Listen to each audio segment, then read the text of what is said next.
Hi everyone, this is Nick from Canada Watch, bringing you updates on Canadian politics and current events.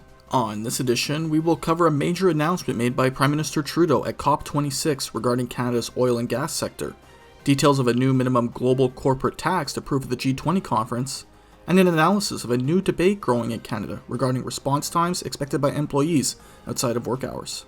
Our top story today is major news from the COP26 Climate Summit in Glasgow, as Prime Minister Justin Trudeau has announced that Canada will implement a hard cap on emissions set by the oil and gas sector, with the goal of having the sector reach net zero emissions by 2050. Following the announcement, Environment Minister Steven Guilbeault asked for guidelines to be developed by the government's Net Zero Advisory Board, with specific 5-year measurable targets that can be implemented through regulatory reform. The announcement has been met with mixed reaction. The government is facing significant pressure from advocates of climate change to do more by putting a moratorium on future development of the oil and gas sector, a proposal Environment Minister Guilbeault says cannot be done because natural resources fall under provincial jurisdiction. In response to Trudeau's announcement, oil and gas sector industry advocates say that Canada's oil and gas sector accounts for just 1.5% of the world's global greenhouse gas emissions, and that regulatory reform should be directed at halting coal energy production, which accounts for over half of all emissions. Prime Minister Trudeau also floated the idea of putting a global minimum price on carbon, a move in Canada that will result in a $170 per carbon ton tax by 2030, which is expected to increase gas prices by 38 cents a litre by the end of the decade. We will continue to keep a close eye on COP26 and Canada's participation and bring you updates as they develop. Our second story today are financial developments announced at the G20, as the group has formally endorsed a proposal that would establish a minimum corporate tax rate of at least 15% in over 136 countries. As one of the countries endorsing the proposal, Canada already has an established corporate tax rate above 15%, and advocates of the proposal claim it will allow the government to collect more tax revenue from traditionally large companies that use current tax laws to move their assets to countries currently under the new established minimum in the proposal. The new agreement, however, has not been universally endorsed.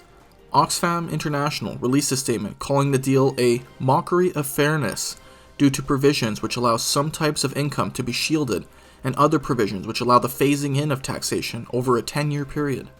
In response to these criticisms, Secretary General of the Organization for Economic Cooperation and Development, Matthias Cormann, said that the deal was ambitious but pragmatic, and that he hoped to move quickly on it and have the deal in place by 2023.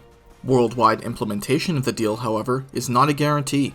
Many countries will require legislation to adopt the proposal, and there's already growing criticism in the United States. They have been very generally hesitant to adopt international proposals on financial matters, citing the need for sovereignty on conducting their own affairs. Our final story today continues our coverage of the future of remote work in Canada, and how Canadian society can develop best practices to promote a healthy work-life balance. Following an extended period in which remote work was considered crucial to the functioning of the economy during the COVID-19 pandemic, the federal government has launched an online consultation to receive suggestions on developing what is known as a right to disconnect policy for federally regulated workers.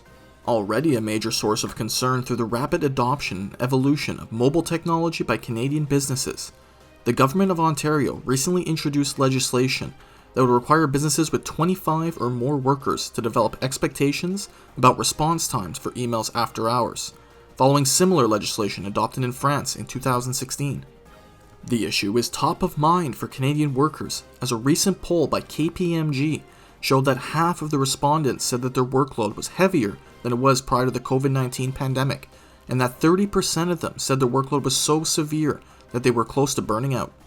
Creating legislation on the issue of the right to disconnect could face challenges in striking the right balance. The needs and work style of each employee is different, and some advocates have stated that a strict time-in, time-out policy for communications might harm those who need scheduling flexibility to address family commitments and other obligations. The ongoing debate between businesses and advocacy groups will be closely monitored in the months to come as Ontario considers the legislation and as Ottawa goes through its online consultation. We will provide you with updates as they become available. That's it for today on Canada Watch, where we bring you updates on Canadian news, politics, and business. Please feel free to like, comment, and subscribe. See you next time.